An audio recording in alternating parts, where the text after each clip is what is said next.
Now, with just 48 hours until South Carolina voters make it official, we've got more evidence that Donald Trump will be the winner, at least there. Brand new Fox News polls just out today have Donald Trump polling in 32% of the Republican vote, with Ted Cruz coming in at 19%. You see, Rubio is coming in at third. For such accuracy of predicting the eventual nominee, Trump should have a lot to celebrate.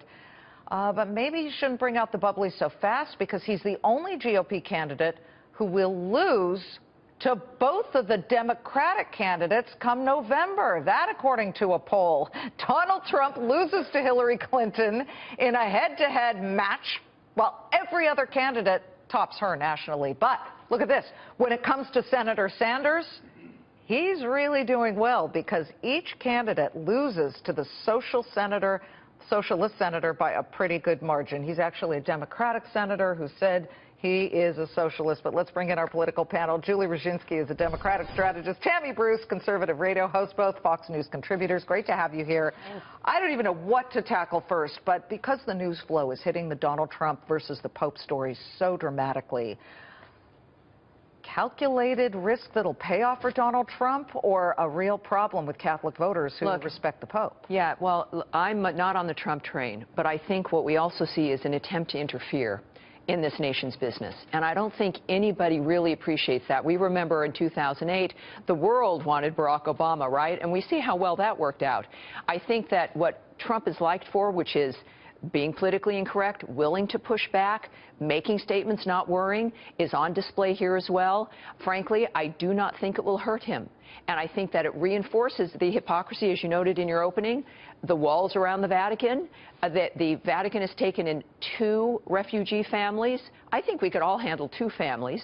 So there's a little bit of hypocrisy, it seems, and Donald Trump is doing what Donald does. What the other candidates may say about this could be interesting, but I do think Americans are not necessarily in the mood right now for interference. What do you think, Julie? Well, first I have to apologize. I've lost my voice a little, but I will say, somebody who's for years said the separation of church and state is very important to me, and that religious leaders should not involve themselves in our political process. I find it precious that you have the same evangelical Christians screaming about the Pope getting involved, who for years have been involving themselves in our political institutions. If you're going to involve yourself as a religious leader on the side of people that you agree with, then don't be upset when another religious leader disagrees with a particular candidate. I don't remember any people screaming, ranting, and raving when the previous Pope said that we should deny communion to pro-choice candidates, or maybe not the Pope, but certainly cardinals did. I don't remember that kind of vociferous opposition.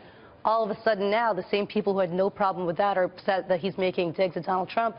For me, stay out of politics if you're in religion. Render unto Caesar what is Caesar's, render unto God what is God, and keep the 2 separate. Yeah, and maybe, obviously, leaders in all religions have weighed in on social issues, everything from slavery to, people being downtrodden, of course.